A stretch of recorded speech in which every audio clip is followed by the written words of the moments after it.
The national champion is clad in big orange. The pitch. Swing and a miss. That's the ball game.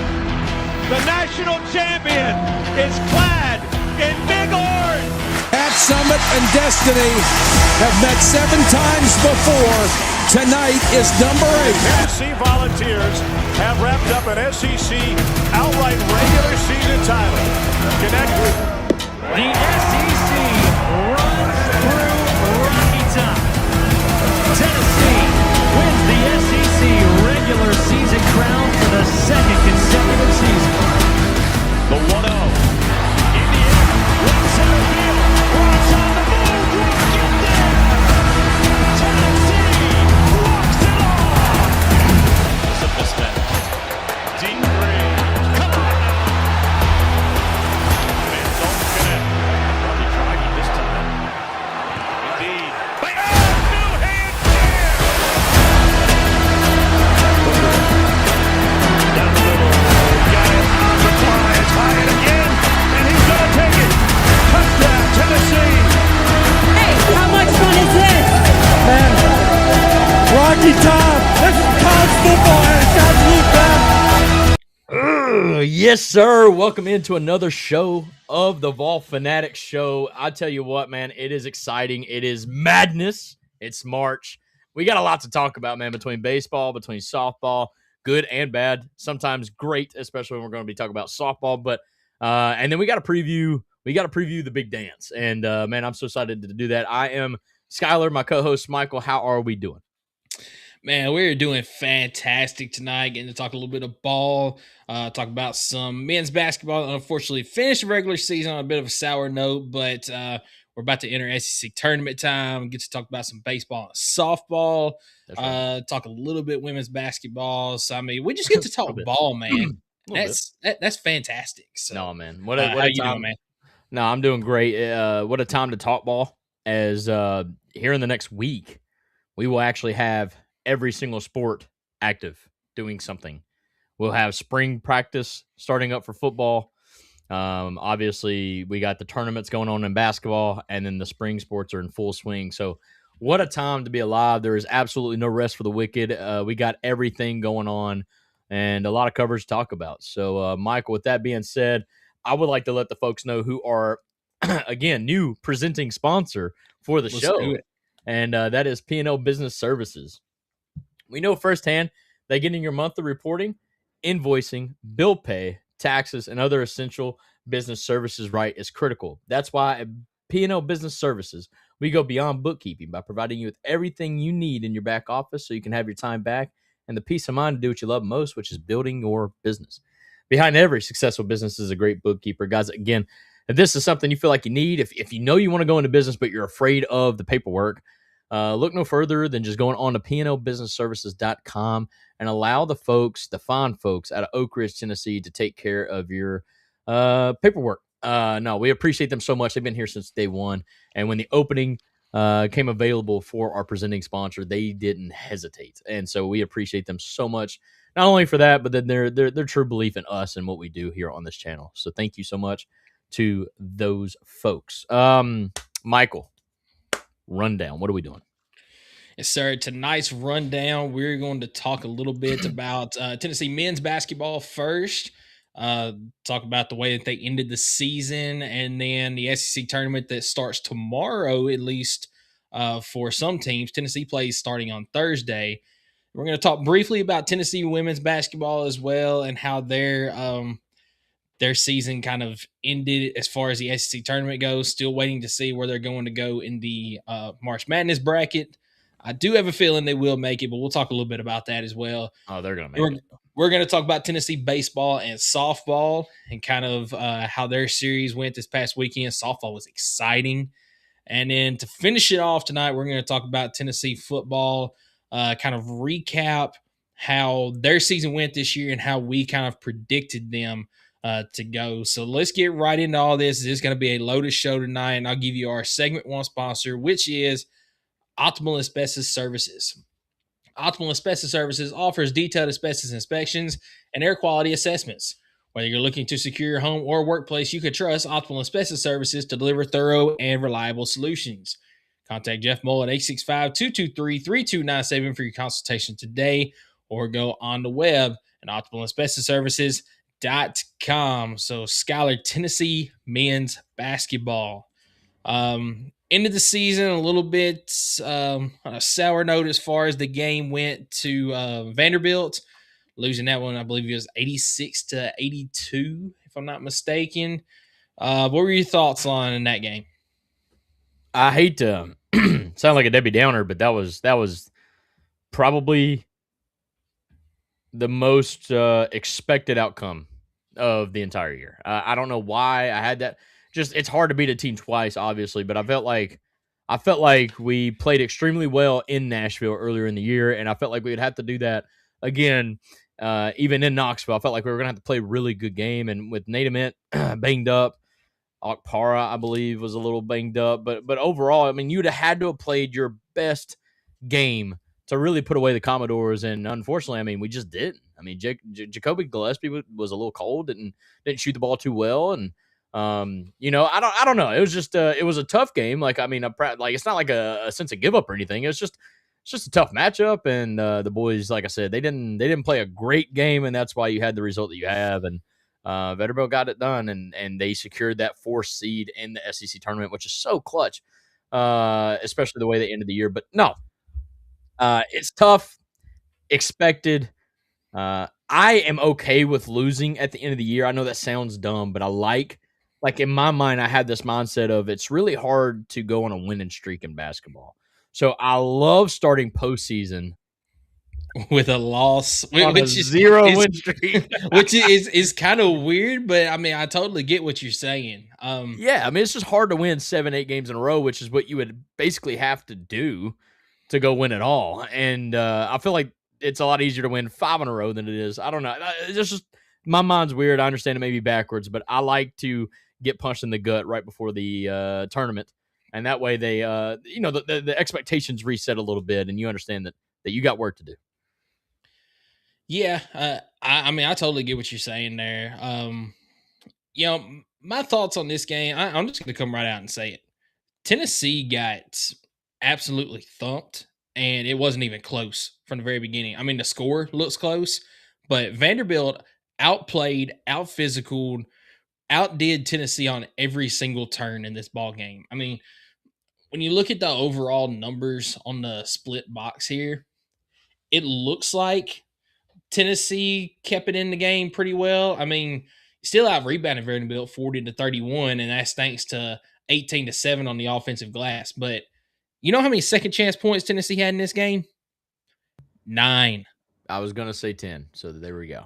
Yeah, 9. Points in the paint, you did get 40 compared to Vanderbilt's 30, but Vanderbilt shot 50% from 3, and Tennessee took 24 threes in this contest, only made 6 of them. I mean, 25% is not good. No, not at all. And Vanderbilt shot 53% total for the game, good. 27-51. They played very well in this game, and they just looked like they wanted it more from the very beginning. I mean, Vanderbilt jumped out to, I believe it was like a 13-2 lead or something like that early on. I mean, it was 15-2 lead. Yeah, it was early on in this game. The start of this game was terrible. And that's why I credit the boys for having the second half they had. I think it was one of the best offensive halves we've had under Rick Barnes. 60 points in a half. Rhonda says, Skylar, we've gotten punched enough. And I mean, I agree. I'll be the first to tell you on my TikTok, my personal account, the name down there, whatever. But like, I'll literally put out a video saying that I actually feel like, and this may be a hot take, Michael, but what are your thoughts on the men's basketball team actually their season being more of a disappointment than the women's basketball team? You know, I understand from the full scope of work. They still finished 5th in the SEC, and they're going to have like a 5 seed in the big dance. But I think when you look at expectations going into the year, I feel like this was Rick Barnes, one of the best all-around teams, and loaded with depth, especially at the bigs, the 4 and the 5 spot. And so I actually thought this was a great year for Rick Barnes to try to win a regular season SEC championship. And for them to come in fifth and to really not even be close. Like, let's just be honest, Florida ran away with it again. I don't know. To me, it's a disappointment. A big one. And it's going to mean a lot on how they finish and how they go into the tournament to kind of win me back. Because I don't know.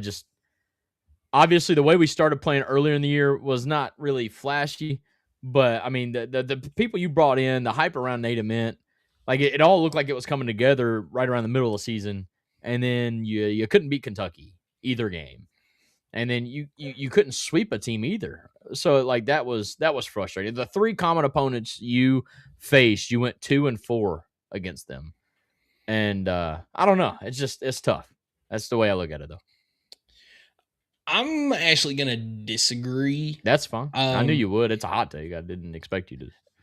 I mean, I agree with what you say as far as, with all the talent that they had, on paper, it really looks like that this basketball team should have been competing for an SEC title. They should have had a much better year than they really did. But I mean, I also had very high hopes for the women's team because of what they brought in. I mean, I came out with a article early in the year, this Lady Vols team has a chance to make a Final Four in year two under Kim Caldwell. I mean, that's the kind of expectations they I think we had, got wrapped too much into the talent versus the age of the team. Yes. And then we also weren't expecting some of the off the court issues to arise either. Yeah. But we'll talk a little bit about that here in just a little bit. But Tennessee men, I knew that there would be some growing pains with some of the younger guys. We also weren't expecting, Cade Phillips to go down midway through the year with an injury. We weren't expecting to be with and without JP Estrella for much of the season. We weren't expecting, Felix Akpara to be dealing with injuries most of the year. So Speaking of, this is actually kind of what I expected Tennessee to do this year, at least to this point. Yeah. We'll see what they do as far as the NCAA tournament goes. I said early on, probably Sweet 16, Elite 8 at best. And I hope that's where this team ends up. So in my opinion, this is about where I expected. But I kind of brought up a topic that I want to discuss. What about the injuries going on? I know, obviously, things happen in game, kind of like Nate Ament's injury with the knee. But it seems like every single year with Rick Barnes' squad, we have somebody that's just dealing with a lingering injury. Last year was JP Estrella, then he eventually had to shut it down. Cade Phillips last year dealt with that shoulder for much of the season. This year it was still lingering, had to shut it down. Troy Henderson came in this season and was dealing with an injury from the summer with that shoulder. And he's about to probably have to shut it down. He said he's going to try to grit through it for the rest of the season. That way, if needed, he can come out there and do what he has to do for his team. But it's I think I actually know the answer to that. Okay. I mean, Rick Barnes' squad is usually 7 to 8 people deep. I mean, he's having to play 4 people over 30 minutes in a game. And that takes a toll on somebody when you're going through a 50-game season. 40, whatever. It does. But this year, I was actually a little bit more hopeful that we wouldn't have the injury bug because of the fact that we have great depth. I mean, I will say this, not at the guards. I feel like the backup guards have kind of let me down a little bit. Like Ethan Berg, who's been playing better as of late, but just didn't really, take off the way I was kind of hoping he would. Amari Abram is the one that really disappoints me. Exactly, because I feel like Amari Abram is a good shooter, but he just doesn't play defense that well. Yeah. And he's very inconsistent. But obviously you bring up the injury of Troy Henderson, so I'm not going to really go in on him too much. But like the guard play, I would say the depth lack there. But but as far as your bigs go, I mean, we lost Cade Phillips, and we still have 4 bigs that are playing as good as any. I mean, JP Estrella, I'm going to mention it. Dude dropped 24 last game. He dropped 20 in this game. Back-to-back 20-point games for JP Estrella. Playing absolutely lights out. Exactly what you need to see going into March. We're in March, but going into the big dance. So, I don't know. There's things to be excited about. Amari Evans, career game against Vanderbilt. I hate that he gets overshadowed by the loss, But the man popped off, shot 50% from the field, 9 of 18. That was clearly a plan. That was a let's get you going, and if you get hot, run with it. And that's exactly what Amari Evans did. 24 points on the day. He went 2 of 6 from 3-point. I mean, when Amari Evans has never played that free in a game, offensively and defensively. The dude was flying around, and we already knew that I've already told you, I think he's the best athlete on the court. That dude gets up and down the court. But to see it come full circle and to kind of see exactly what he brings to the table, I'll tell you what, Amari Evans might have the biggest year 1 to year 2 jump that we've seen in Rick Barnes' career in a long time. Like, I'm excited to see how he can grow and develop into year 2 under Rick Barnes. But no, man, I do think depth has played a role in the injuries, and it's unfortunate it happened again. But I'm not going to put too much stock in the Nate Mint injury, because we've seen that happen in a lot of play. Him going for the ball and then boom, he gets hit. I mean, that's tough. Yeah, that's just. I guess what I get into is some of the players that the injuries just keep lingering. Is it a conditioning thing? Is it, they're trying to push these guys too fast in the offseason, not let them heal enough? Is it something that has to do with that causes these injuries to keep lingering? Because it's started to become a trend. We talk about some of these, some of the scoring droughts that just tend to keep on happening. That's a trend at this point. Some of these injuries that are going on and they just keep lingering. It's starting to become a trend. So that's something that I'd like to find out. Is it an off-season workout type thing? Is it them pushing it too far during the off-season?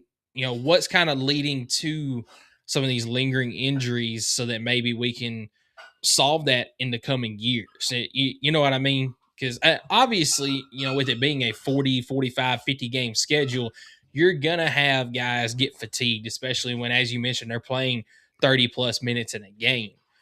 But some of these issues, like the Cade Phillips, like the JP Estrella, like the Troy Henderson, these were injuries that happened, last season. These were injuries that happened over the summer type of deal. This didn't have anything to do with during the season type things.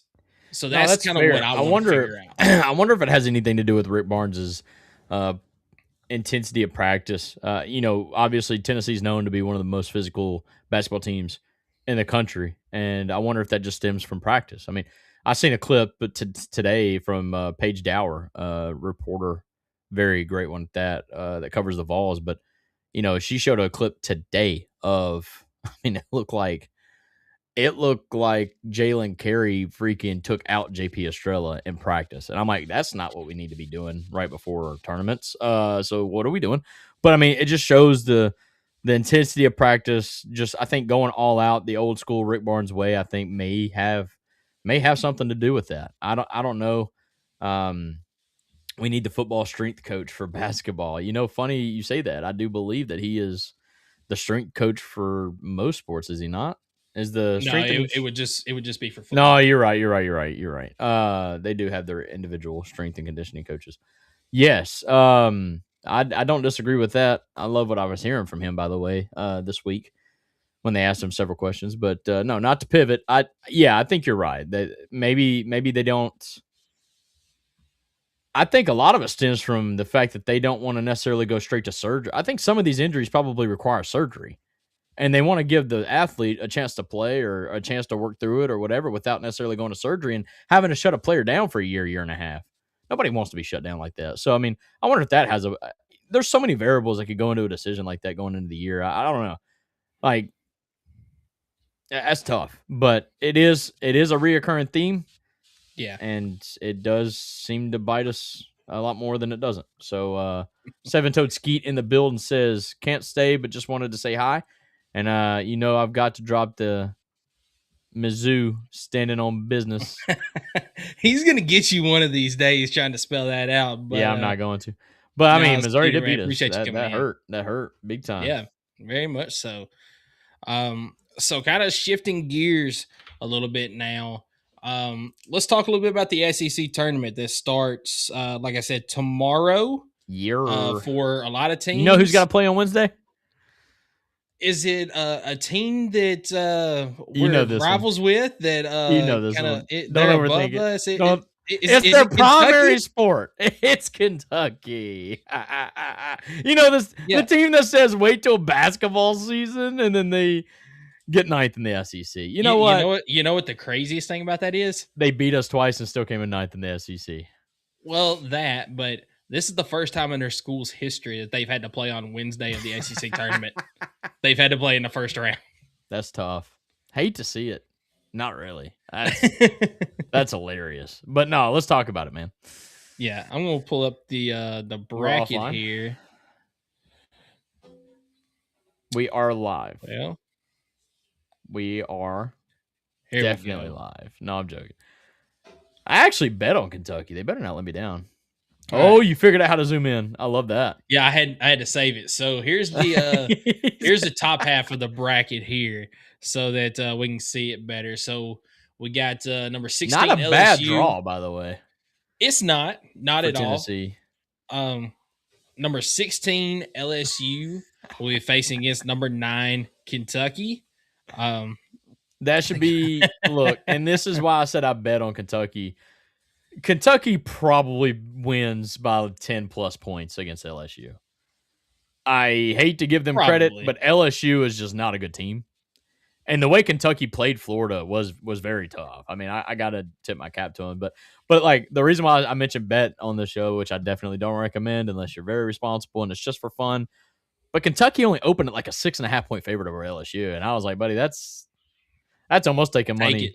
Yeah, I mean, that's almost taking candy. Like, I don't know. Like, I took it 100%. So I hope Kentucky Mhm. wins. But let me tell you something. That almost works like a hedge bet for me because if they lose, that is money well spent. Let me tell you, that is money well spent. So, Very no, much but so. but Mississippi State Auburn game 2. That That's one gonna be a is very that's a interesting game. good game, especially for a Wednesday game. Do you know how bad Auburn needs that Oh, game if oh, they yeah, want to even Stephen have Pearl. a chance of making the tournament? Which In I don't fact- think they should be in anyway. I mean, they've had a tough schedule too, man. I don't want to like discredit. Like, I mean, I look at Auburn's basketball team almost in the same way I'm looking at our women's team, just who they've had to play. And I don't know. I mean, Auburn's got some good wins on the resume, but yes, they cannot go one and done here. They got to beat Mississippi State, and I'd almost argue they might even have to beat us if they want a chance to get in the dance. I don't know. That might be stretched, but that is going to be a good game, man. Mississippi State's got a player on their team that literally could drop 40. I mean, he's so Mhm. good. But Auburn, on the other hand, man, I feel like they're a better team than what their record shows. I don't know why I think that. I think they've got the player talent. They just don't have the coach. And It's his first year, I man. said We're it- being that critical. I don't care. He's not a good I understand coach. he was given and- the job, but like, He was, but I mean, that doesn't matter to me whether he was given it or not. He's not a good coach. He's not going to last at Auburn. He's going to be at the very most 3 years, and he's getting fired. I mean, he's about to tank this program down at the bottom. I'm putting that out here now, and Auburn fans might not like it, but I'm just stating the truth. And I've said it from the moment that he was first hired. Yeah, I when they think first announced that he was getting the job. I think some Auburn fans that did rub them the wrong way, though. Just the way it, clearly was all set up and done. It was kind of like a behind closed doors type of deal where, like, hey, I want to retire, but the only way I'm retiring is if my son gets the job type deal. Like, Well, I mean, did you not? it was I mean, very pretty much everybody knew that with the timing of Yeah. Bruce Pearl retiring, that's exactly what it was. It's like, okay, I'm retiring, but my son is getting the head coaching job. So, I mean, that was the only way it was going to happen, because if he had retired at the end of last season, there's no way Stephen Pearl gets the job at all. Oh, yeah. Yep, I agree with that 1,000%. Yeah, he definitely put them in a situation where they really didn't have a choice. So no, but Tennessee, man, regardless if it's Mississippi State or Auburn, I love our chances in game 1. I really do.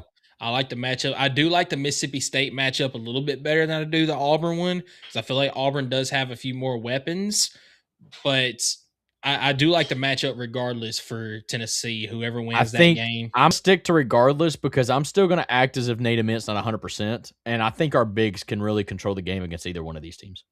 Yeah. If I we agree. play inside out. I mean, obviously Jacoby Gillespie needs to hit some shots, But I mean, JP Estrella have another 15 points. If we can keep that up, that would be awesome.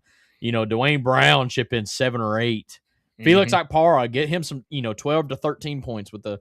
I don't know. I just feel like they could really. I mean, our bigs alone could have 40 to 45, 50 points in these type of ball games. And then I think it bodes well for another rematch with Vanderbilt, and which I would feel really, really good about, because now, I mean, you've seen teams that had to play.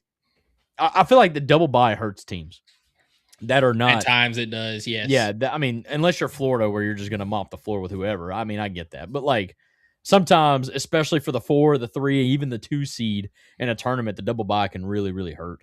And I don't know. I like the bracket that we're in. I hate that we have to face Florida if we get there in the semifinals. That's a tough draw. But I would love to just get there. I think you want to know huge. A real hot take that I think absolutely could happen? What's that? I think that if Missouri ends up beating Kentucky in the Thursday game, I think they knock off Florida in the quarterfinals. I really do. I think that could possibly be one of the worst draws for Florida, is getting Missouri. I mean, Missouri played them well and actually might have beat them back earlier this year. I think that might have been one of Florida's 2 losses. Might have been. So I love seeing this. Yeah, I do too. For folks that don't know, or for folks listening, the baseball team's putting BTA from Tennessee Football 247. Yeah, dude, I heard that. I think in the first inning we scored like 9 runs. Hit a grand slam. Like, it was crazy the way that first inning started. So it's good to see the offense come to 2026, dude. Like, hello, add a little bit. Fine. Later. Yeah, we'll talk about it a little bit. Sorry. Yeah. So let's look at the bottom half of the bracket just to see what's going on, because obviously we looked up here in Tennessee. If they win against either Mississippi State or Auburn, they'll play Vanderbilt. You win there, you play with our draw. I really hope we make it to the semifinals. I feel like if you make the semifinals with this draw right here, that's a good secure deal. A 5 seed. Yes, maybe even get to a 4 seed. Maybe. But. Yeah. So let's look at this bottom half here. You got Ole Miss and Texas. The winner of that would play against Georgia. I think I'm going to take Texas in that one. Ole Miss just. Yeah, I was going to say, and I might even take Texas over Georgia. Georgia's not a bad team. It's just I don't know if they're consistent. And Texas is kind of like sneaky good. I think neutral floor Texas might win that one to face off against Alabama. But yeah, Texas still got one of the best younger players, and Weaver, who's not really been a star this year, but can be. But South Carolina, Oklahoma, this game I have no feel on. I'm taking Oklahoma in this one. I just feel like if Michie Johnson goes off for South Carolina, then they can pull it out. But I think Oklahoma's got some better. South Carolina's team to beat us, weapons. Right? No. South Carolina is the team that we whooped up on before we played against Vanderbilt. Who did we lose to by like 2 players that scored 70 points against us? That was Missouri. That was Missouri. You're right. Sorry. No, Football world, I look at South Carolina and Missouri the exact same team, to be honest with you. So I confuse that. All right, so Oklahoma, A&M's gonna advance to Arkansas, though, right? More than likely, but I think that it's gonna go Alabama and Arkansas facing off in the semis. I think that as far as the higher seeds go, it's gonna be chalk in the semis, 2 against 3, and then that would put. I'm actually in that game gonna take Arkansas to win the second time around, because we all know what happened the first time they faced. It was the double overtime. Regardless, there's going to be 200 points scored in that game. Yes, I mean, there's no defense that's played against Alabama. It's just like the Alabama versus Kentucky 2-3 years ago when Cal was like they just don't play defense. It's all about who can shoot the most threes and whatnot. Like, it's crazy. Meanwhile, Tennessee and Vanderbilt may score 70 apiece. Like, I mean, if we get there, I think you take the under in that one. Yeah, but for sure. Best bet. Yeah, it's gonna be a fun week of basketball this week, as every game in the first 2 rounds will be on SEC Network. Tennessee will play 25 minutes after Game 5, which will be Missouri I hate the middle against, of the day, but it is what it is. Yeah, so this game is probably going to be around 2:15, maybe even 2:30. I'm sorry, 3:15, 3:30 Eastern. I'm thinking of Central Time where I'm at. So 3:30 Eastern, something like that is where this game will be played. And then if you win that one, you'll play on ESPN on Friday, probably around the same time, maybe just slightly later. But one game at a time. As we mentioned, I feel pretty good about our chances against Mississippi State or Auburn. Oh yeah, in that first and game. we need to look good. Like we need to win and win Yes. comfortably. Like don't let them have a believe, because dude, tournament ball, we all know anything can happen. So if you let a team believe, and in like a 3 or 4 minute stretch where they get hot and you go scoreless and they go on like an 8-0 run or a 10-0 run, that could be like the worst thing to happen for Tennessee. Like we might not even make it out of the first round. We may go one and done at that. If something like that were to happen, because I'm telling you, man, tournament ball, anything can happen, and it's literally just a one result basis. So I mean, you got to get it done, and I'd love for us to get hot ourselves. I don't know the latest on Nate Mint, but I mean, I gotta imagine he's playing. I hope so. I know he's still day to day right now. But he's on the injury report. You got Amari Evans on the injury report. Believe he tweaked his ankle or something like that right. in the Vanderbilt after his game. career game. Yeah, that sounds about right. Of course, you got Troy Henderson on the injury report with his shoulder. And I believe that's it. Other than, you got JP Estrella still dealing with that ankle. You got Felix Okpara, who's just banged up because of the long season. But I think that's it on the injury report. I think all of them are going to play. Troy Henderson would be the iffy one. We'll see about Nate Mint as well. I know it's still day-to-day. We'll find out when the injury report comes out tomorrow for Tennessee on Thursday. Yeah, I just checked the score real quick because I wanted to see. We got our first 20 bomb. We've got our first 20 bomb in baseball, baby. Yeah, I've got the game on now. All right, dude. What's next, man? Yeah, next up, we're going to talk a little bit about... as a team right now in this game, we're hitting 515. Nice. Every other batter's getting hit. I love it. We're going to talk a little bit about the women's basketball. But before we do that, I do want to give you our segment 2 sponsor, which is Kaizen Painting. Do you want a colorful life? Kaizen is a painting and drywall company that provides residential, commercial, exterior, and interior services. At Kaizen Painting, we understand the importance of a beautifully painted home and properly installed and repaired drywall. We're here to bring your vision to life. We care about providing you with a personalized, efficient, and quality service. If you live in Knoxville and surroundings, contact us for a free estimate at KaizenPainting.com. Color your life the Kaizen way. So, Tennessee Lady Vols, one and done in the SEC tournament as they went up against Alabama and got beat 76-64. And it was ugly. Yeah, it wasn't even close. Honestly, should have been worse than the 12 points that Alabama beat us by. Alabama in this game, they shot 50% from the field. Our defense is terrible. Yeah, defense is not very good. Our defense is so bad. Gave up 38 points in the paint. It was not pretty in this game. I mean, what are your thoughts other than just the fact that it was an ugly ball game? I said this on my TikTok, man. It's a wash. I hate to say that and try to discredit what it is, but clearly something's going on. Kim Caldwell has actually said probably the quiet part out loud earlier in the year when she admitted that her team just quits on a game. Mm-hmm. Talaysia Cooper, your best player, didn't look like she even wanted to be there, and I don't know why.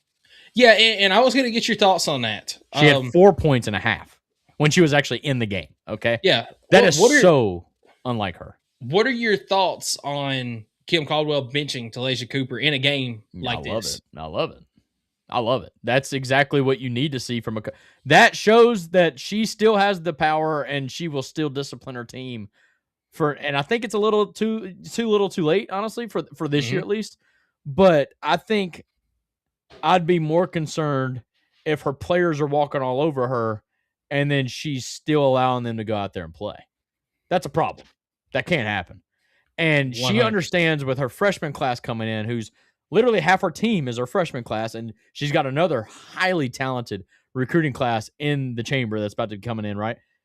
You have to remind those freshmen that, hey, if you act like an idiot, all right, in the midweek, and I'm not saying Talasia did this, but I'm just saying, like, from a team chemistry standpoint, if you act like an idiot or you're disrespectful or you don't put in 100% effort, you will be disciplined accordingly. And I loved it. I mean, whatever. I love seeing that the ladies that were on the court wanted to be there. Z Spearman, I've had so many frustrations with her all season long, but I'll be darned if she didn't try her best to go out there and win that game. I mean, she was fighting, and she was showing emotion when she was trying to get that and one or whatever. Like, that's what I love to see. And I know that's why it's not like some people are trying to say, well, it's the upperclassmen versus the and if that was the case, Z Spearman would have been the same way. And she's not. Like, it's an attitude adjustment, and I think you're just seeing it in full display. And no, I love the move by Kim Caldwell. I hate that it's backlash at this point. I think it's something that probably should have been done a lot earlier in the year. But if you're in Kim Caldwell's shoes, man, how do you discipline your best player? That is so hard to do as a coach, knowing what's going to come out of it. I mean, but no, that's like playing a senior on senior day just because she's a senior, knowing that she's going to produce absolutely nothing for the 3 minutes that she's in the game. I don't know. Like, people had a lot of problem with that. And I'm just like, man, this is not Little League. I'm sorry. I love that she was here. She dedicated. She's a VFL. I have nothing against her. But you don't get to play in a ball game just because. I don't know. That's just, I had a problem with that. I 100% agree with every single thing that you said there. Appreciate that. I mean, I have no problems at all with her benching Talasia Cooper there, because it's almost like the situation with Boo Carter. I heard the fan run radio boys and Nate might not get to play this. They're probably saving him for March or for the big dance, and that's what I was not hoping to hear, but not a surprise whatsoever. In the long run, I would feel better about having him for the NCAA tournament than just having him for the SEC tournament, because, I mean, will we drop a seed line? Maybe. If we lose the first game, maybe. Will we gain a seed line if we make the semifinals? Maybe. But I feel like we're pretty much in that 5 seed line, maybe 6. You might get to move up to a 4 type deal. So I don't think Native Men is really going to matter a whole lot as far as having Tennessee move up or down anything. I got you. Rhonda brings up Cooper left South Carolina. Why? Now we know. And I'm going to disagree with that a little bit.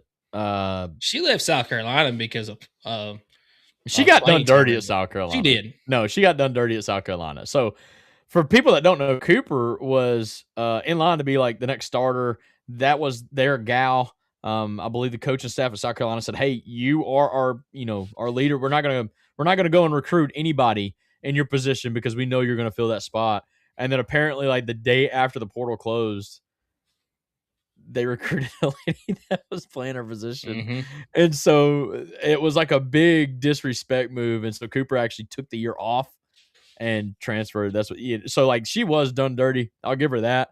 But I'm sure attitude was a part of that. Like, I mean, at the end of the day, even if somebody, like if I was a quarterback for a team and I know I'm their guy, but then they go and get another quarterback in that room, like at that point, I'm just going to show them why I'm the best, not shy away from it, especially if I love that university, right? So I do think that there is an attitude problem with some of these athletes, but at the end of the day, when you only have 4 years to play, I can't fault the player for wanting to make sure that they're playing for those 4 years, making the most out of it. So, But no, I mean, to kind of go back to the old Kim Caldwell thing, I 100% agreed with everything that you said, that, you've got to still show that discipline. And there's no player that is bigger than their team. I mean, kind of going back to the football season with Boo Carter, I mean, when they eventually dismissed him, nobody that puts on that Tennessee uniform is bigger than the Power T. That's right. And it doesn't matter if you're the best player on the team or not. And Talasia Cooper was not performing in that game. And as you mentioned, didn't even look like she wanted to be there. She didn't, man. So if you don't want to be there, then why am I going to put you in the game? I've got other people that are out there wanting to give it their all. Like you mentioned, Z Spearman in that game. You've got people that can perform better. So I'm not going to put you back in the game. So I 100% back Kim Caldwell for that move right there. Yeah, and to that point, man, it bothered me that you actually they would show the ladies on the bench, especially her, because that was the storyline of the second half. But you would see them cutting up and laughing and joking and stuff while they're down by 25 points in the game, and I'm just that bothers me. Yes, that bothers me. You don't even get on the bus and laugh about anything if you just took a butt whooping. You ride in silence with your headphones in, or you take a nap and you think about your life the entire ride back. The fact that they were there at the game in public, laughing on the bench, that bothered me, dude. I don't know. But no, it is what it is. I didn't put a lot of stock into it. I don't think, and I don't want Kim Caldwell to be fired for this season. I think it's very much a learning year. I think there's a whole lot that was unexpected, unanticipated that happened in that room. All right. Starting back in the offseason, right? So, no, I just think that, obviously we're gonna have to see some improvement next year. But technically, okay, if we're talking technicality, the team standings-wise did improve from last year to this year, and people forget about that. They did finish the same as far as the SEC record. They finished ninth in the SEC last year. They finished sixth this year. And I think in the net, they're even higher this year than they were last year. I don't know. There's a whole thing about it, but they've actually done better this year than they did last year. It's just not going to – it just doesn't feel like it because you lost 10 of your last 12 games now. It's tough. That is tough. Yeah, well, yeah, and Rhonda brings us up. Seat's been warm, Rhonda. You don't coach at the Lady Vols. 100%. You don't coach the Lady Vol basketball team. That seat's never cold. Not at all. If you underperform even in the slightest, it's buzzing. And so, yeah, and I think Kim knows that. But she's got work to do, and she's got another great class coming in. You got to think, man, she's got 4 or 5 freshmen playing right now that are just freshmen, and they're going to I believe that this team will be okay. We just got to keep supporting Kim. Yeah, 100%, man. I mean, I feel like if you make a move now, 1,000%, then there's an issue. Next year will definitely tell us more. But if you make a move now after year 2 of Kim Caldwell, terrible, man, it looks bad. And Danny White's not going to do that because what does that look like? It looks like he made a wrong hire. Exactly. He's not going to do that. He's not going to tell on himself. He's going to back this hire for as long as he can until he realizes that, yes, I am going to have to make a move. And I don't think he needs to make one right now. I don't think he does. I think that Kim Caldwell has done a great job. Kim should do the Fall Guy thing where she fires an assistant or something. That way, like Josh Heupel did, it shows that we're making changes in the offseason. Yeah. I mean, wonder though, strength and conditioning coach is getting canned from the Lady Vols. I don't know. But I completely disagree with a take that Zach Reagan from A to Z Sports had because I actually really like Zach Reagan. I follow a lot of his stuff. That's where I get a lot of news, a lot of topics that we can talk about from. There's multiple other people, but I like Zach Reagan for a lot of stuff. But one of his takes I disagree with this past week. He said that what he feels like needs to happen is Kim Caldwell needs to realize that maybe this job was a little bit too much for her too soon, and she needs to quietly take a smaller job, and that would take the pressure off of Danny White saying, this was the wrong hire, I'm going to fire her type deal. And I completely and totally disagree with that. She is literally look like Danny White told her to do that. Yes, exactly. And that would also show that, she can't compete at this level. It wouldn't look right all around. I mean, we've seen that this Tennessee team. Yes, 100%. If you shot away like that, no way. We have seen that this team, that this coaching staff, they can compete with the best of the best in the nation. Is there still a talent gap? Yes, there is. But they can absolutely compete. They just need to,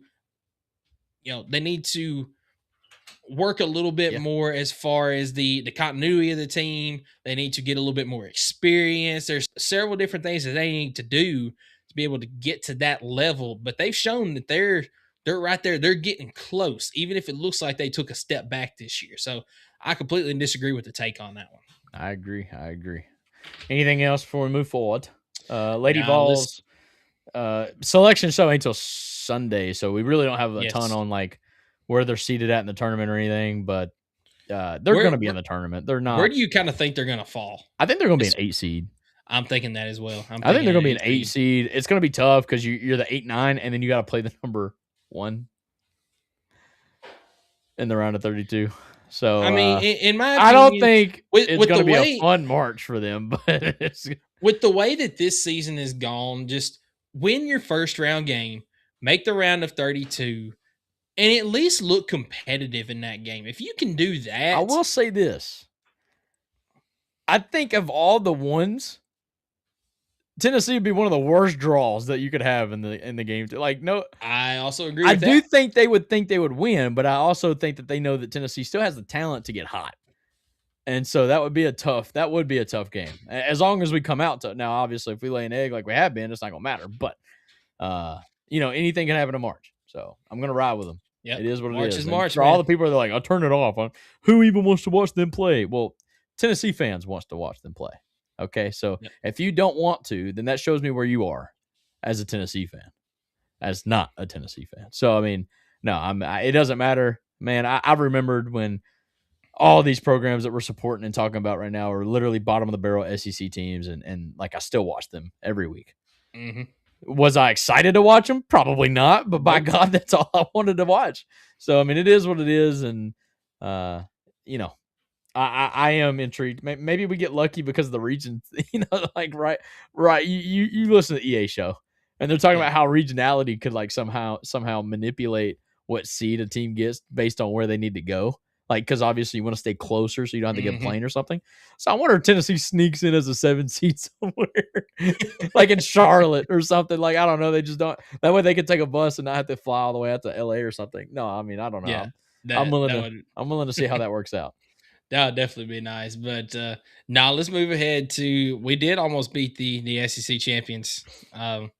And that being Texas, the SEC tournament champions, because we didn't even come close to beating South Carolina. That was a regular season champs. But yes, you're 100% right, Rhonda. But now let's go to segment 3, and we're going to talk a little bit about the spring sports, and then we're going to talk a little bit about football. Let's start on the softball diamond, as SEC play opened up for Tennessee softball this past weekend as Sherry Parker Lee against LSU, and Tennessee got a test this past weekend, and they rose to the occasion, swept the Tigers. Starting on Friday night, Sage Marjetko pitched an absolute gem. She pitched all 7 innings, only gave up 4 hits, no runs, no walk batters, and 6 strikeouts from the plate. It wasn't anything just super impressive, but you did get a home run from Mackenzie Butt and from Taylon Holly. Both of those were just bombs. I know Taylon Holly's, I turned it on. It was an opposite field bomb that went over the second fence that's like behind the outfield wall in left field. And I was like, golly, that opposite field power there. But just a great game to start things off on Friday night. As for those that don't know, Carlin Pickens was out with an injury. She was listed as day-to-day, but unless they absolutely needed her, they were not going to throw her in this game. Might not even throw this week as well, depending on kind of what went down, because they need her for the long run. Well, I mean, when the report came out initially that it was day-to-day, I think that was to help ease people's minds that it's not a long-term issue, like not a long-term injury. But I knew right away, I immediately took that as at least week to week. Yeah. Like, I think we all knew that she wasn't pitching this weekend, not after a shoulder strain. So, but it is nice to hear that it's not a season-ending injury. But I do hope that they're not pulling a Josh Heupel and saying day-to-day, and then it's just day-to-day for the rest of the year. That would be frustrating. But either way, they did get a big Game 1 win. They carried that into Game 2, where what happened early in that game, Michael?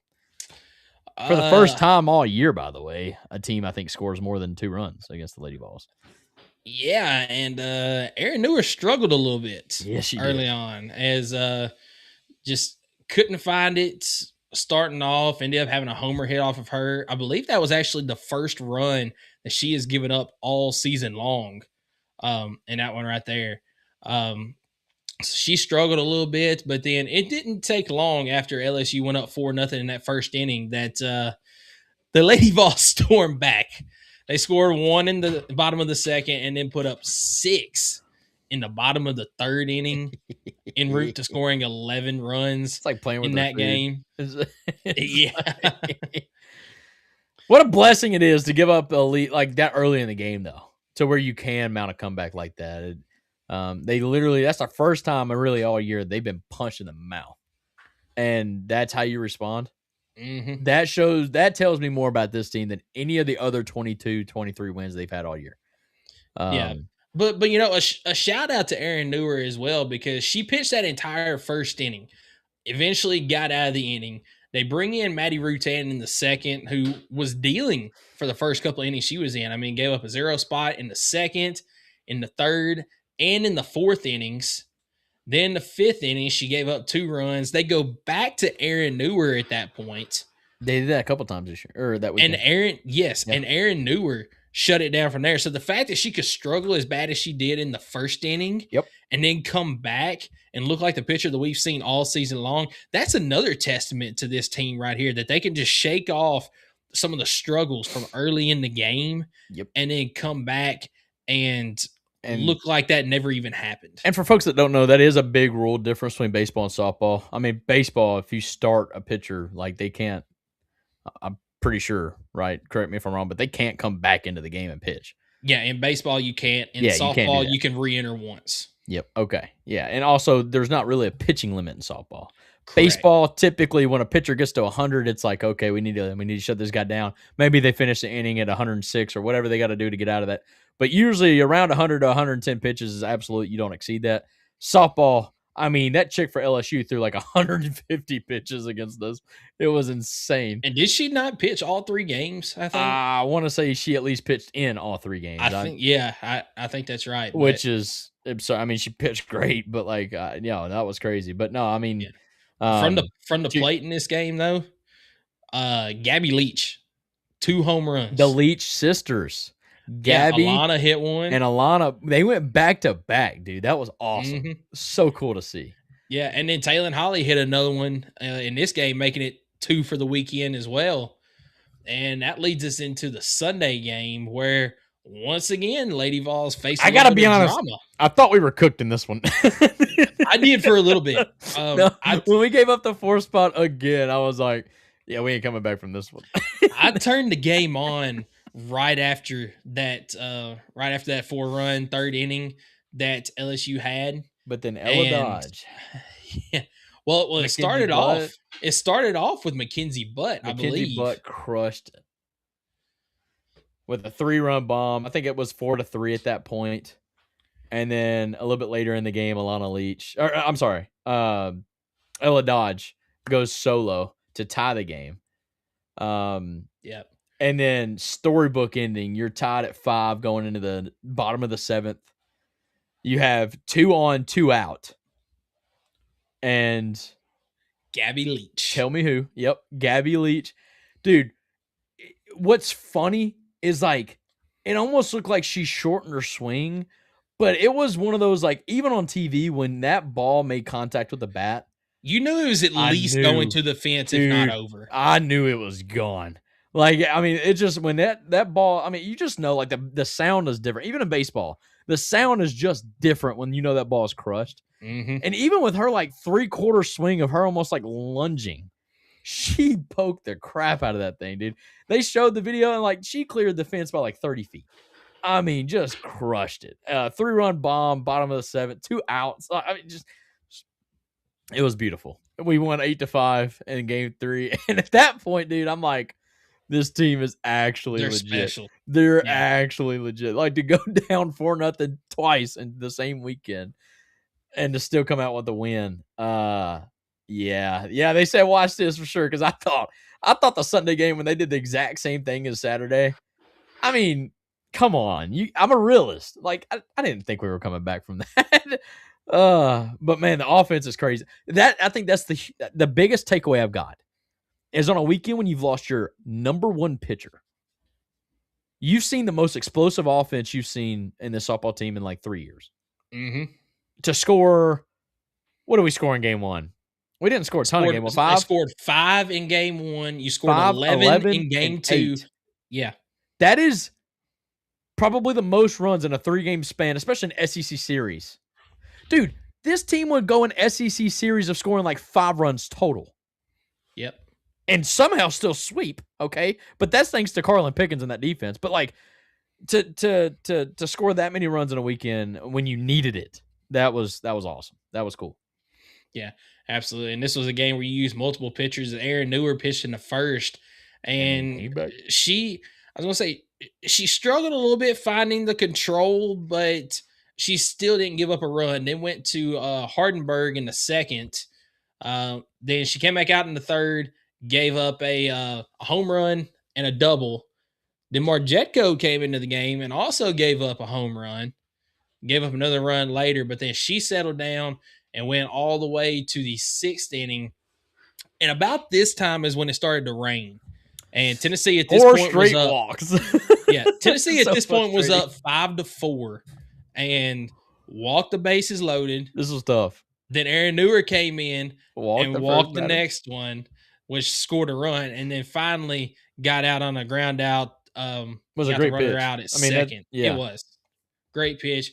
And then of course the 7th inning happens. Aaron Newer looked fantastic in the 3 batters that she faced. 1, and 2, then 3. And then you get to the bottom of the 7th where all the fireworks happen. But yeah, just fantastic series. If y'all are not watching the Lady Ball softball team, absolutely do it. Y'all might quite honestly be missing some of the most special moments in Tennessee athletic history. I mean, this is insane. This is awesome. I mean, right up there with like, yeah, this is. They haven't won anything yet this year, technically, as far as accolades. But my goodness, is this team fun to watch? I don't care if you know nothing about softball. It's just watching a team and just no matter what happens in the game, still feeling like they have a chance to come back. Rhonda brought it up perfectly. It reminds her of the 24 baseball team. Yeah. Because no matter how many runs they were down, same with the 22 team, honestly. No matter how many runs they were down, this softball team's proven that they got a chance to win it all. And it's fun to go.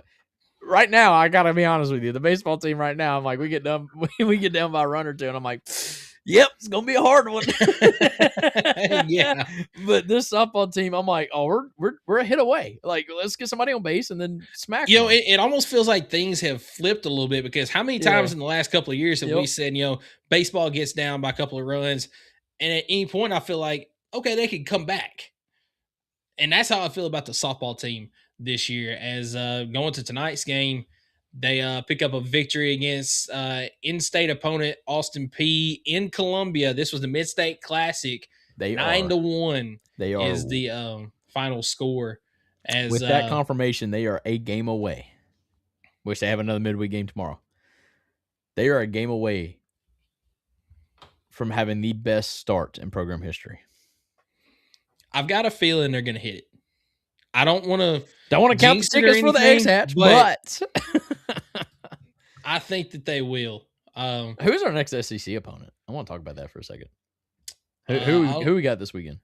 I'll look that up in just a second. I was looking down the box score. Looks like Mackenzie Butt had a fantastic game. 2 of 3, a home run in this contest. Alana Leach goes yard again.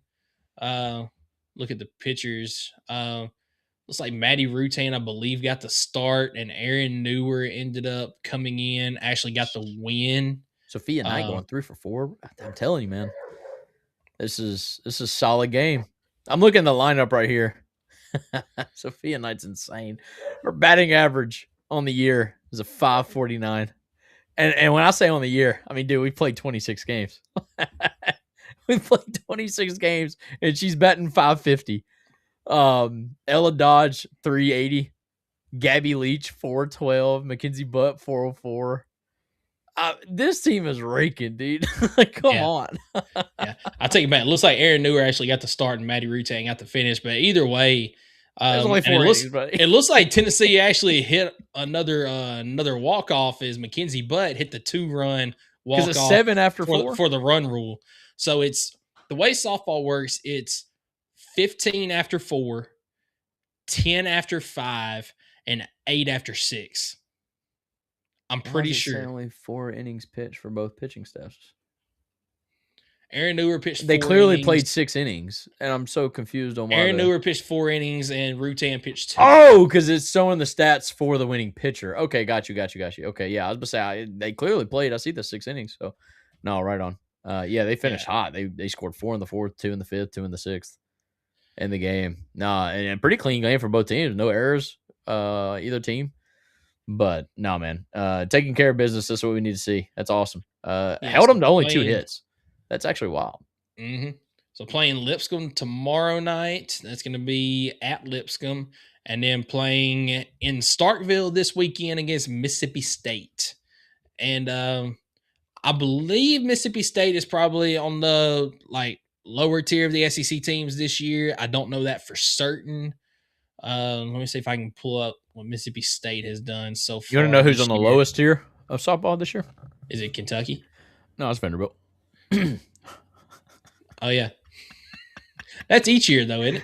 Yeah, I mean, it's this year especially, but yeah, every year. For folks that don't know, guys, due to Title IX constraints, Vanderbilt does not have a softball team.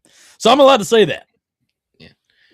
Actually, I take it back. Mississippi State's having a pretty decent year. 26-2 so far on the season. Holy smokes, they're not having just a decent year. They're on a 9-game winning streak, which means that they swept their opponent this past weekend. I was going to say, they opened up SEC play with sweeping.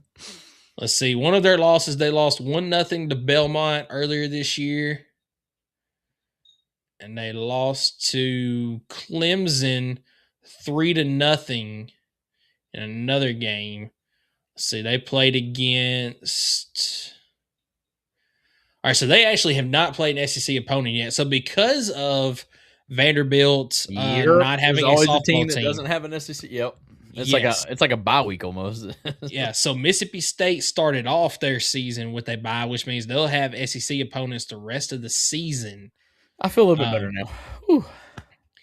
Yeah, so still not going to be an easy 3-game series this weekend, but you can see these games. All 3 games this weekend are going to be on SEC Network Plus.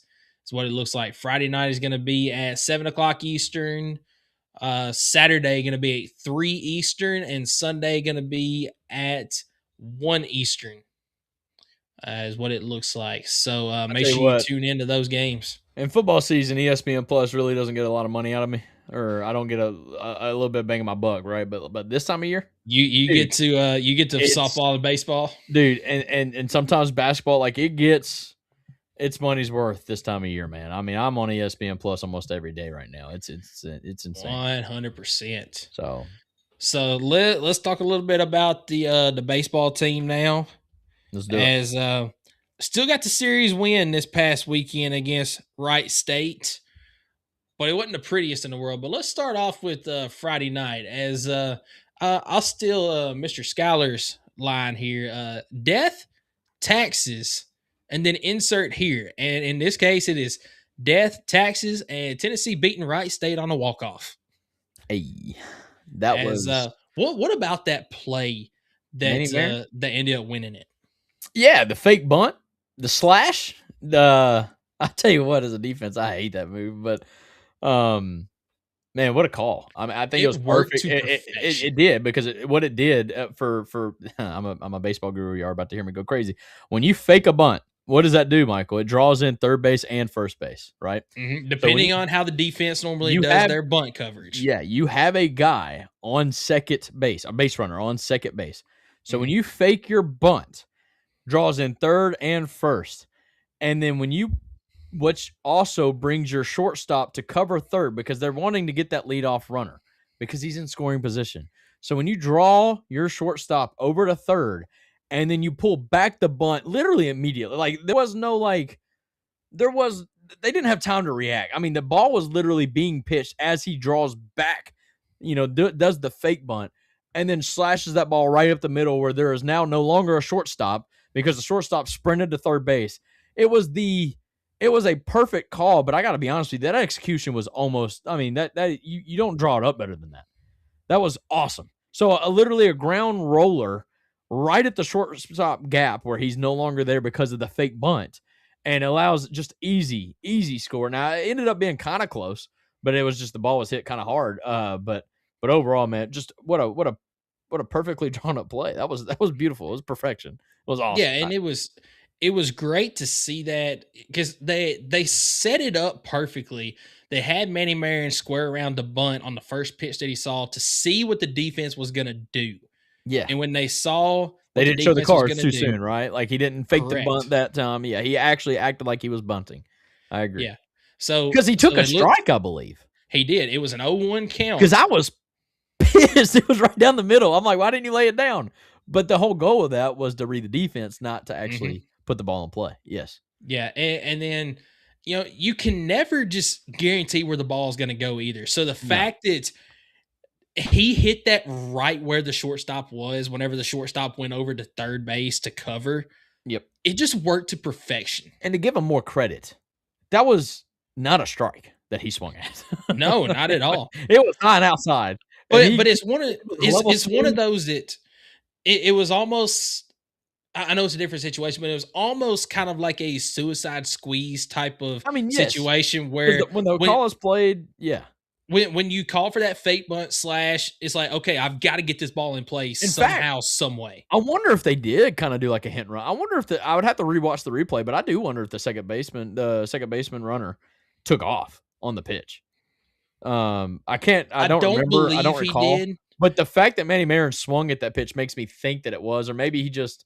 Matter of fact, I don't know. I know that he didn't because he actually had to pause for a Okay. second and wait for that ball to go through to make sure that it didn't hit him. I got you. So, and I think that's why it made it such a close play at the plate I think you're right. Yep. instead of him just scoring, standing up, or sliding in well ahead of the throw. I think that's what happened there. But Yeah. some fireworks that night. But Tennessee only with 6 hits in that game. Then we go over to the Saturday game that ended up getting moved up to try to get the game in before the rain came. And you're still going to win 5-4, but it wasn't the prettiest game in the world once again. I can't believe we won the game. Oh, I know it. We got out Right. hit. We had more Yeah. errors. It was not pretty. Actually, this game, Tennessee did get 9 hits compared to Wright State's 8. Am I talking about the And first game then? I think you're talking about the first game. Okay, so the walk-off was the game that I can't believe we won. Yeah. Yeah, but okay, go ahead. Right on. But yeah, the second game, Wright State went up early. Tennessee responded, ended up going up 5-2 after the 5th. And then Wright State responded with 2 more in the 6th. And then from there, closed the door. Reese Chapman ended up with a fantastic game, 3 of 4 in this one with a home run. Henry Ford with a home run as well. But you really wanted to get that convincing win this weekend, and it just never happened. As I don't really have a lot to talk about in the second game, but going over to the final game of the weekend, We've got nothing to talk about. I don't even want to talk about it. yeah, I mean, you ended up getting beat 6-0. You only got 6 hits in the game, couldn't get Disgusting. any runs across. Ugh. But here's the thing that concerns me is that the bottom 4 guys in your lineup went hitless this weekend. Those guys being Reese Chapman. Reese Chris- Chapman had a good weekend. Oh, well, he went over 4 in this game. Jay Abernathy, Levi Clark, Stone Lawless, and Chris Newstrom all went a Yes. combined 0 of 30 from the plate this weekend. That is, yeah. Yeah, that's not going to get it done. No, that's very concerning. But in this game in Moving particular, forward. I mean, you had Jay Abernathy go 0 for 4, Blake Grimmer 0 for 4, Reese Chapman 0 for 4, Chris Newstrom 0 for 3, Levi Clark 0 for 3. The only guy that had a good game was Manning Marion, who went 3 He went for 3 for 3. I mean, Ford, Brown, Wright. I mean, they went 1 for 4. I mean, that's obviously not a good day, but like that's okay. I mean, especially on a given inning when you can maybe string up 2 of those hits in the same inning, like that's okay. I can live with that. But the offers can't happen in a baseball game. You've got to figure it out at some point and get on base somehow. And Jay Abernathy, to be honest with you, as good as he is, like he's been getting on base because he's been getting walked, but honestly, his batting's not been that great. It's If one of those. if we're being honest, like It's one of those things. You were talking about Ariel Antigua, how you were hoping that his bat would come around. As good as they are on defense, can you sacrifice their bat not coming around in the lineup?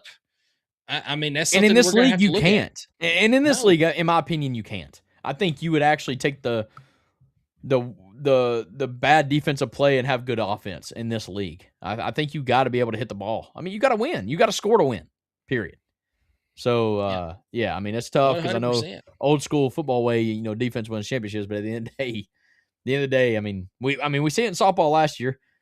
When you can't score, it doesn't matter how good your defense is. You give up one run, and that's one too many. I mean, so no, I hear you.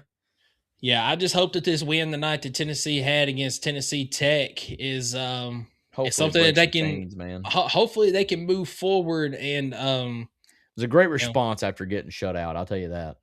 Oh, 100%. You put up 20 runs in this game. 20-2 was the final score. 5 home runs. Henry Ford popped the heck off. I think he went perfect with a home run and a double.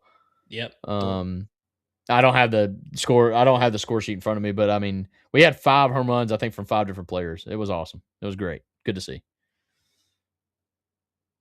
And either I or Michael looks like he is disconnected or frozen. One.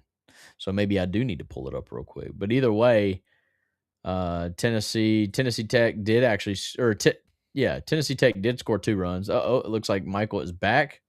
Yeah, I don't know what happened back. I don't either, because it looked like I see your Wi-Fi, your connection thing, and it never looked like it dropped out. But I was just telling the folks, as long as I stayed live, that I was just telling the folks we had 5 home runs, I believe, from 5 different players, and that is Henry Ford, Reese Chapman, Manny Marin stays hot, goes 2 for 2 with a double and a home run. I don't even know Eisfelder. How do you say his name? I think that's Nate Eisfelder, if I'm not mistaken. Eisfelder, a home run. He had a grand slam in the first inning. Oh my God, he had a home run with 4 RBI. Yes, sir, buddy. Have a night. And then Wright had a home run. Jay Abernathy 1 for 3 with a double. Ariel Antigua goes 1 for 2 for the double. I mean, just overall, what a night they had. I was looking at, I had it pulled up earlier where it was showing me a little bit more of like the offensive team stats. And at one point, Michael, we were batting over 500 as a team in the game. We were batting over 500 with runners in scoring position. And there was like one other stat that we were batting like right at or over. I think it was runners on base. We were batting 500.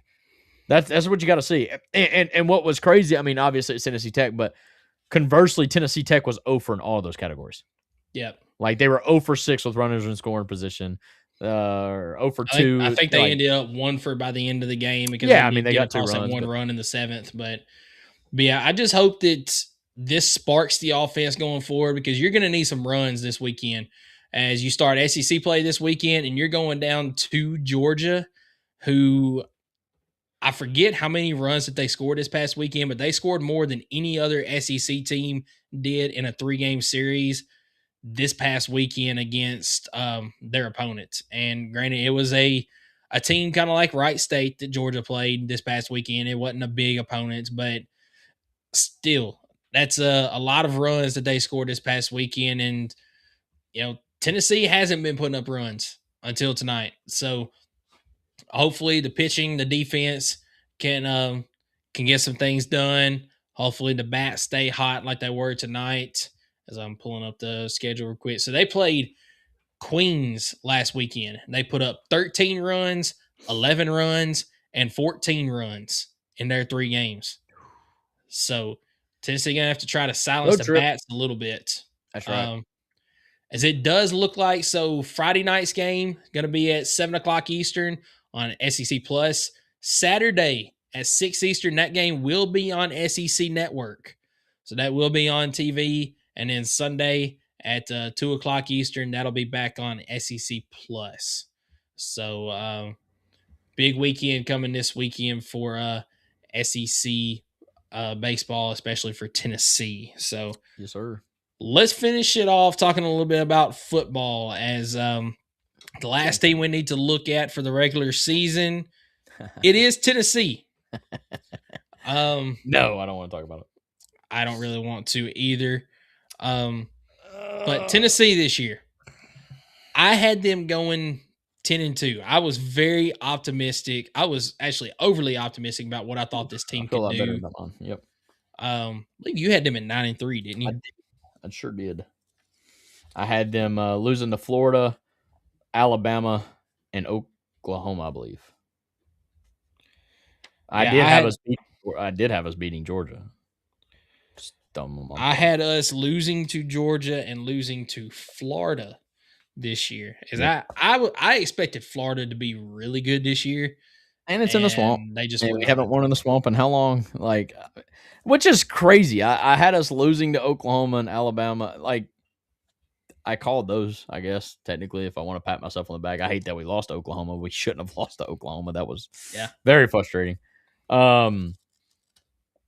But you lost to Vanderbilt too, and that was the big difference in both of our picks, honestly. I mean, nobody expected Vanderbilt to be as good as they were. I mean, even with Diego Pavia, the way we handled him the year before, I just kind of didn't think that it was going to matter that much. But Diego Pavia had some help, man. I mean, he had some offensive weapons. He did.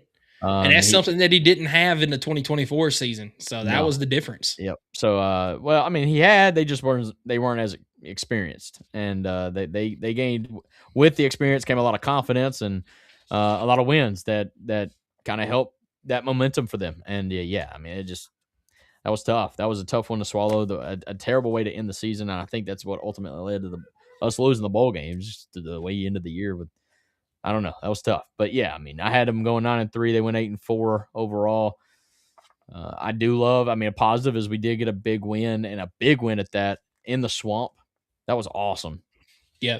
Even with Florida being as bad as they were this year, just getting a win in the swamp and getting that monkey off of our back. Yeah, I mean, but Florida still played tough teams scrappy for the most part. I mean, they played Georgia really, really tough. Yeah, and that was the big thing about the game this year was not only did you beat Florida, but you dominated Florida. I mean, you scored on every single possession in the first half. Ethan Davis coming out party in that game. You had memes coming out, and for the first time, it wasn't about your team. But the memes that came out after DJ Lagway picked up a first down 28-0, and he did his whole pointed to the first down, and that became a meme because – after a 30-yard rush that he just had, they came away with 0 points in that drive. And I don't know, it was just great. It was good to see. It was awesome. And I was hoping that would mean that we were going to end the year 9-3, because I really did think that we were going to beat Vanderbilt after that demolishing of Florida in the swamp. But either way, the streak's over. One thing Heupel has done, regardless of how we feel about the end of the year records, is Heupel has been finding a way to break a record or break a streak each season, and so that was good to see. Yeah, 100%. So that puts me at plus 37 overall when it comes to the all the SEC break that teams. Down, 37. All right, divide that by 16. I mean, that's about 2 to 3 games per team you were off. Yeah. What was mine? Not great. Did you keep up on mine? I kept up with your record. I didn't keep up with the plus minus. Okay, don't worry about it. Don't worry about it. I'm going to let you take the win if that helps. I mean, I think I won, but I didn't keep up with it. No, I'll go back and I'll get yours, and we'll have that for next week to find out who truly won. Because I do think that you did. I think I did, but I didn't keep up with it. I wasn't going to claim something that I couldn't say for a fact. But because what hurt me was the you had one. You were 4 games off. I did not try 5 and a 6 spot. I was plus 5 on Vanderbilt and plus 6 on South Carolina. Then I almost know I won, because there was only one team I think I was off by 3 games on. Most of the other teams I were only off by 2 or 1. Hey, you guaranteed one then, because I was also plus 5 on Florida. So Ooh. I did have 2 where I picked, which is crazy, because I believe when we were making these, you had so many 500 picks. You were yeah, this team's gonna go 6-6, and I'm like, Michael, bro, you can't have every team going 6-6. This is not fair. And it's all good. It all worked itself out. It's good. Yeah. But anything else before we close out tonight? No, man, it's been a good show. Ready for March Madness. We did not fill out a bracket. Well, no, we can't. Not till next week. Next week we'll be filling out a bracket. Next week we'll be filling out a men's, and we can do a women's because do it. both of them will be happening. In fact, I on think we Sunday. dedicate the whole show because we won't really have anything else. We'll have baseball and softball to talk about. Yeah, the only other thing we'll have is baseball and softball that we can talk Basketball about. SEC tournament we could talk about. But yeah, let's fill out brackets next week. Yep, sounds good, man. But appreciate everybody tuning in tonight, and for all the new viewers that have been watching us this week, is we had a fantastic week on the YouTube, especially gaining, I believe, 10 subscribers from different videos this past week. So make sure you do give us a like and subscribe as well. We also, for some of you that might not have seen, we've got a TikTok account now as well that has been blowing up this past week. So give us a follow on there. Facebook as well. We finally reached a 500 follower mark there. So make sure you do go to all of our social medias and give us follows there, as it helps us out. It doesn't cost you anything. It just helps us out, get out to more viewers. But for myself and from Skylar, appreciate you all tuning in tonight. And as always, go Big Orange.